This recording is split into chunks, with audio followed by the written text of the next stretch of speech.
On va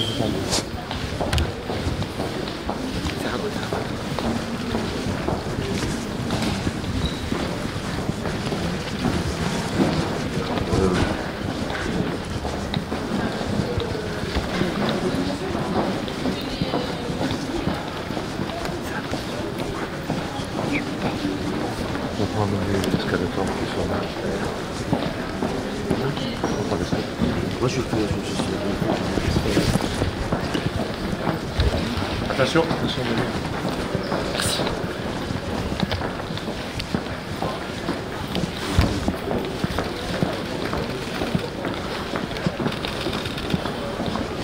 Je fais pas de déclaration, monsieur Plaza, d'accord?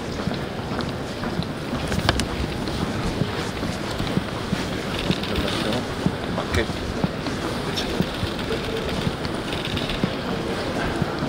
Sur l'escalator, surveillez l'escalator.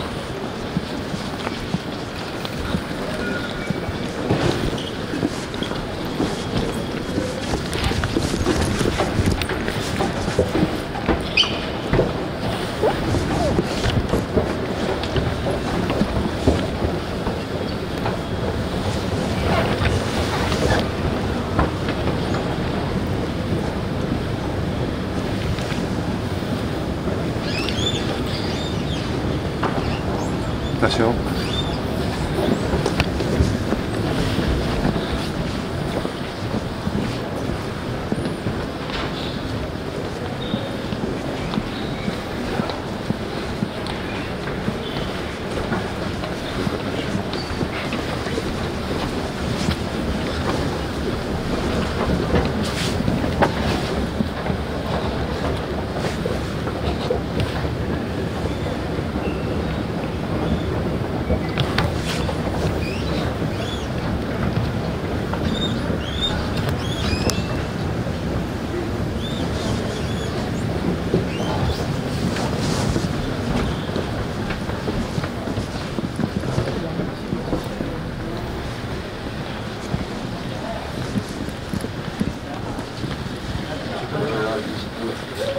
S'il vous plaît.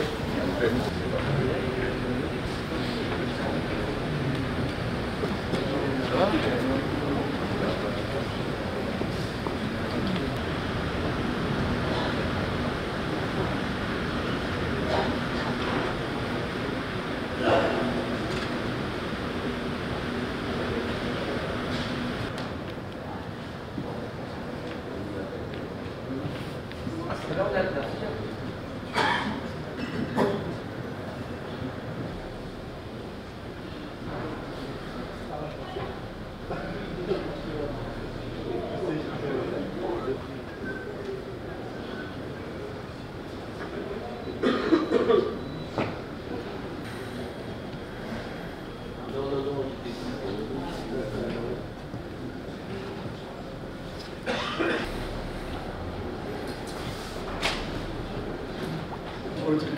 Les règles du jeu. C'est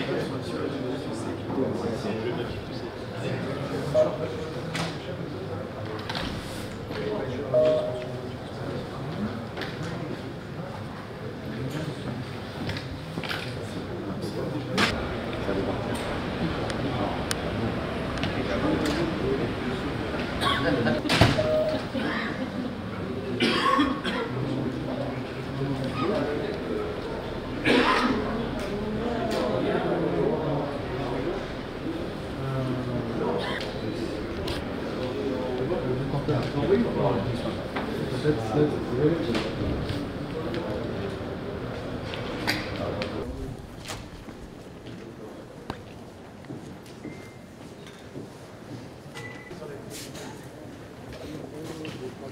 Je vais vous demander de vous remettre dans la zone, s'il vous plaît.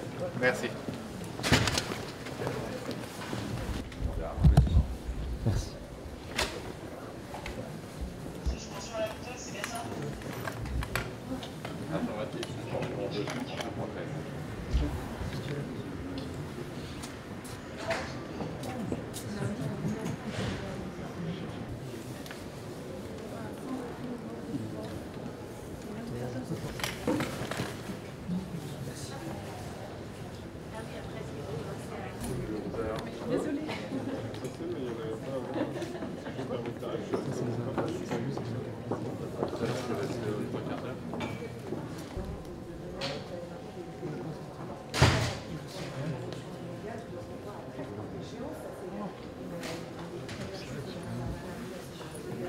Good.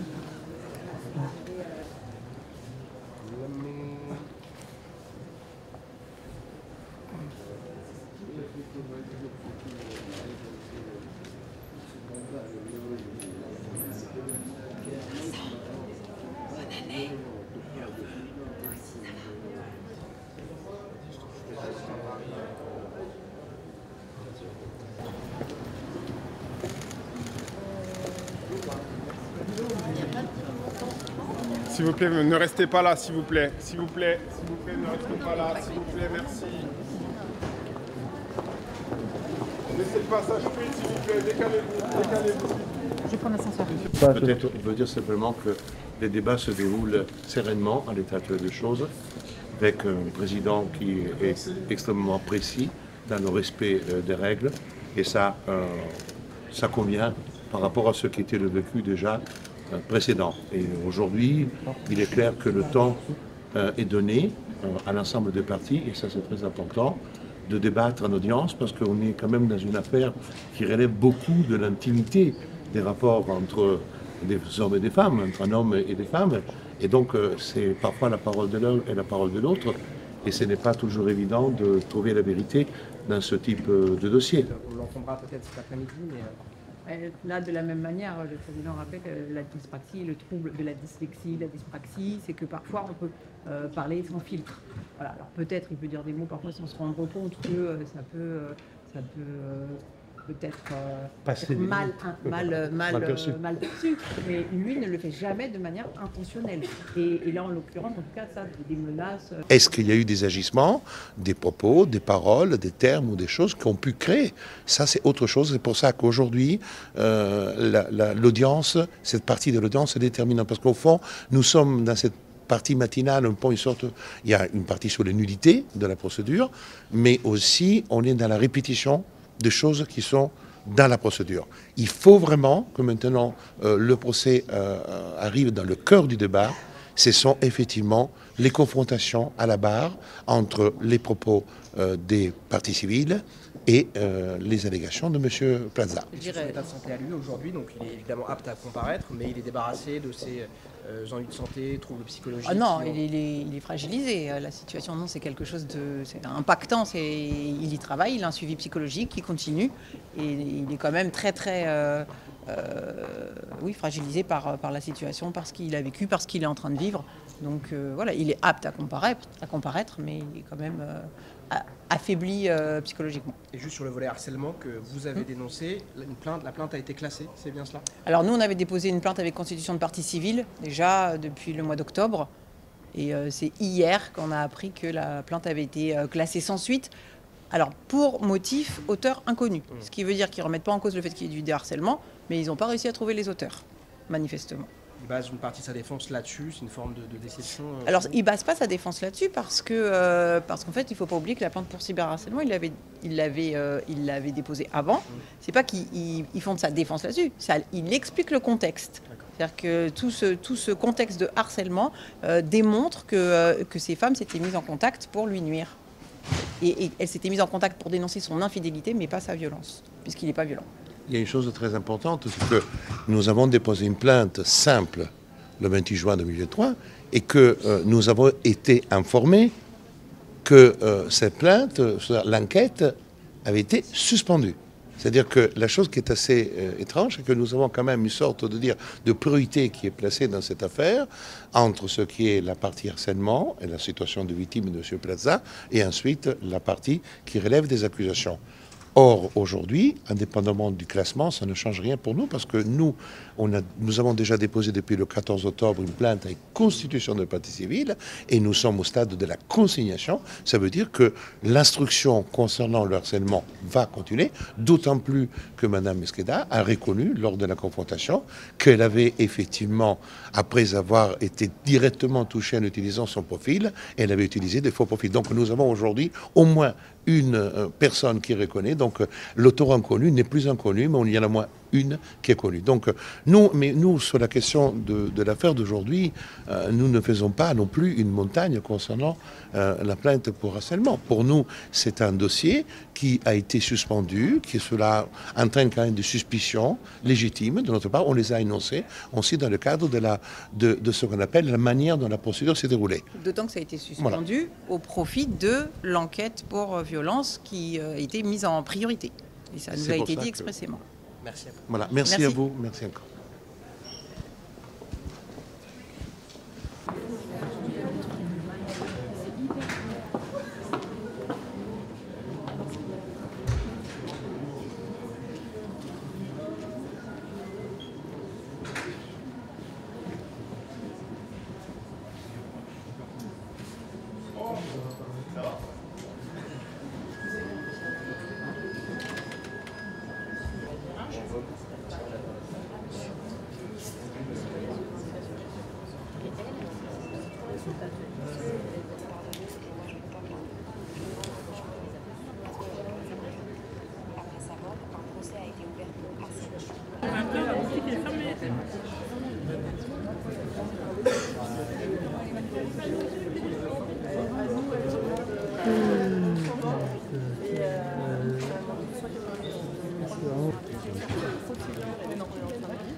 Clotilde Lepetit, j'étais accompagnée de Louise Berriot et de Benjamin Chouet.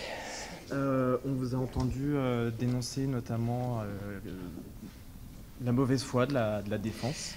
Est-ce que c'est ce que vous retiendrez de cette audience? Tout ce que je retiens de cette audience, c'est effectivement les mensonges et l'absence totale de pertinence et d'invraisemblance des arguments de Stéphane Plaza. Voilà. Vous avez même parlé de revenge porn judiciaire.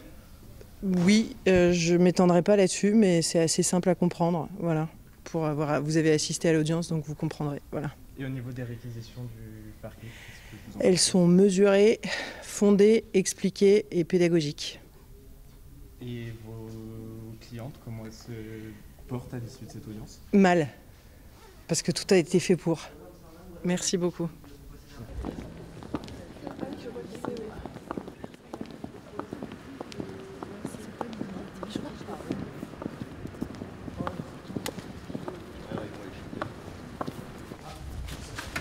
Attention. Excusez-moi s'il vous plaît. Ouais. S'il vous plaît, vous laissez le passage.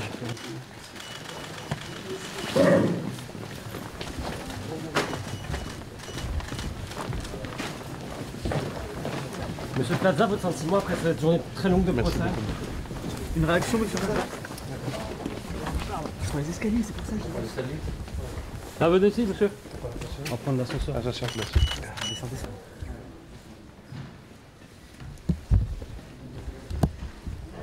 S'il vous plaît, vous laissez le passage, par contre.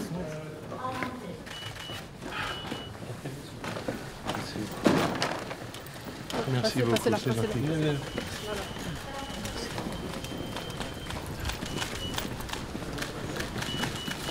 Monsieur Plaza, vous sentez dans quel état d'esprit cette journée d'audience?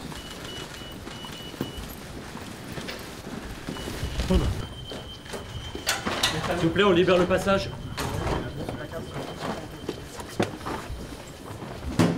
Attention.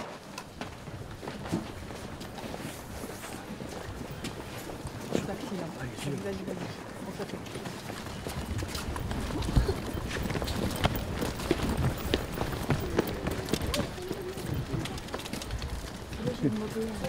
S'il vous plaît, on s'écarte. S'il vous plaît, merci.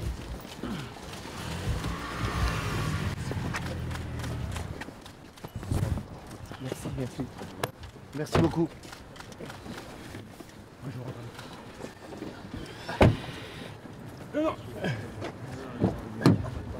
Merci.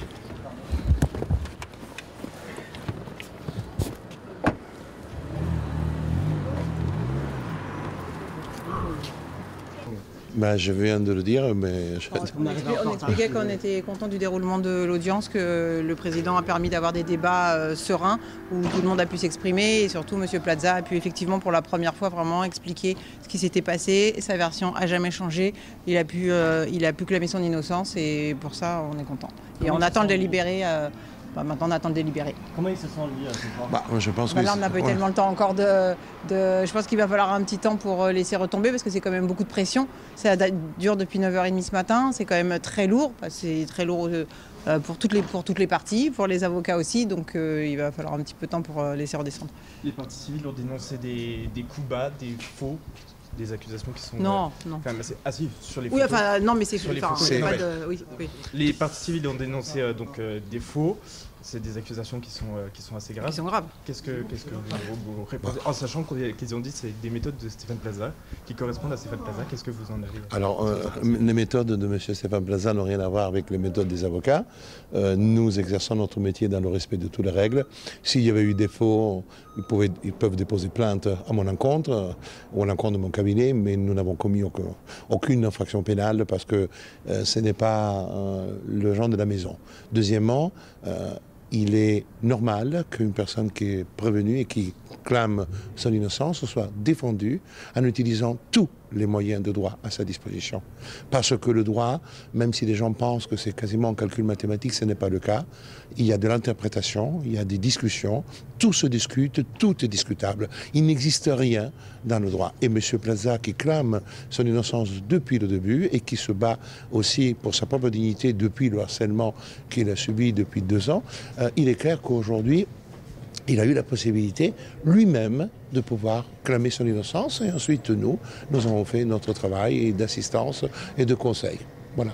Sur la question de pièces, je tiens à signaler que les pièces dont il parle, ils les ont depuis le mois d'août. Donc je pense que si ça avait été des faux, on aurait eu des réactions, ils l'auraient évoqué avant aujourd'hui. Et je pense que quand on parle de pièces qui sont des faux, c'est qu'on n'a pas grand-chose d'autre à dire sur le fond du dossier. Dernière question concernant les réquisitions du parquet. Quel regard vous portez dessus? C'est un regard qui atteste, selon nous, d'une sorte d'incertitude. Parce que même si l'apparence et le fait de dire « je réclame 18 mois de prison avec sursis simple et 10 000 € d'amende », n'est pour moi pas révélateur d'une conscience que M. Plaza soit vraiment l'auteur, soit vraiment coupable des faits qu'on lui reproche. Et nous avons tenté, lors de notre plaidoirie, d'établir qu'il y avait des choses évidentes qui n'avaient pas été prises en compte. Et je pense que cela va faire effectivement réfléchir le tribunal et faire basculer le tribunal vers une décision qui soit la plus équitable. Ouais.